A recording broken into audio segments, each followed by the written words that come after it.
Hello guys, marriage ஃபங்க்ஷனுக்காக ஊருக்கு போயிருந்தோம்ல, அதோடைய செகண்ட் டே வீடியோ தான் இது. கண்டிப்பாக ஃபுல்லாக பாருங்கள். வீடியோ பிடிச்சனா லைக் பண்ணிட்டு வீடியோ எப்படி இருக்குன்றத கமெண்டில் சொல்லுங்கள். அப்போ தான் உங்களுக்கு பிடிச்சிருக்கான்றது எனக்கு தெரியும். அதுக்காக தான் மேரேஜெலாம் சிறப்பாக முடிஞ்சதுக்கப்புறமா சாப்பிட போயிட்டேன். சாப்பாடு என்னென்னு பார்த்தோன்னா மட்டன் பிரியாணி, சிக்கன் 65, ரைத்தா, எண்ணெய் கத்திரிக்காய், அப்புறம் ப்ரெட் அல்வாலாம் தான் இருந்துச்சு. டேஸ்ட் எல்லாமே சூப்பராக இருந்துச்சு.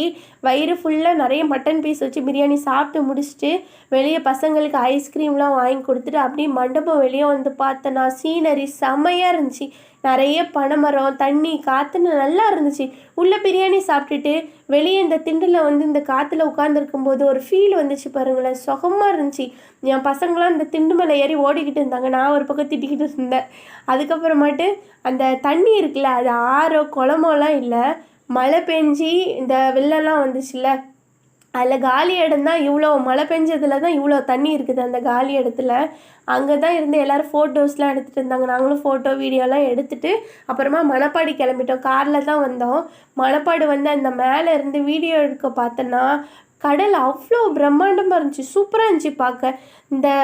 இந்த பக்கம் வந்துட்டு க்ரீன் கலர் தண்ணியும் மண்ணுக்கு அப்புறம் வந்து ப்ளூ கலர் தண்ணியுமா அழகாக இருந்துச்சு. முன்னாடிலாம் வந்துட்டு இந்த ரெண்டு தண்ணியுமே வந்து இந்த காட்டுறன்ல அந்த இடத்துல சேர்ந்துருக்காது, ஸ்ப்ளிட் ஆகி தான் இருக்கும். நம்ம அந்த பக்கம்லாம் போகலாம். ஆனால் இப்போ மழை வந்ததுக்கப்புறம் தோண்டி விட்டுருப்பாங்களா என்னன்னு தெரில, ரெண்டு தண்ணியுமே ஒன்றா சேர்ந்துருந்துச்சு. நம்மளால் அந்த பக்கம் போக முடியலை. இந்த மணப்பாடில் வந்து 3 பக்கம் தண்ணி இருக்கும். அதனால் நான் வேறு பக்கம் போகலாமேன்னு சொல்லிட்டு எல்லோரும் கிளம்பிட்டோம்.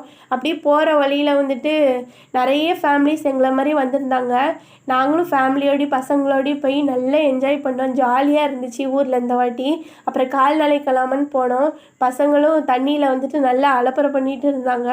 நல்லா போச்சு இந்த ஈவினிங். அதுக்கப்புறமா நைட்டு வீட்டுக்கு போனதுக்கப்புறமாட்டு என் ஹஸ்பண்ட் வந்து பொரிச்ச புரோட்டாவும் மட்டன் கிரேவியும் வாங்கி கொடுத்தாங்க. பொரிச்ச புரோட்டா நான் இதுவரையும் சாப்பிட்டதே இல்லை. டேஸ்ட்டு சூப்பராக இருந்துச்சு.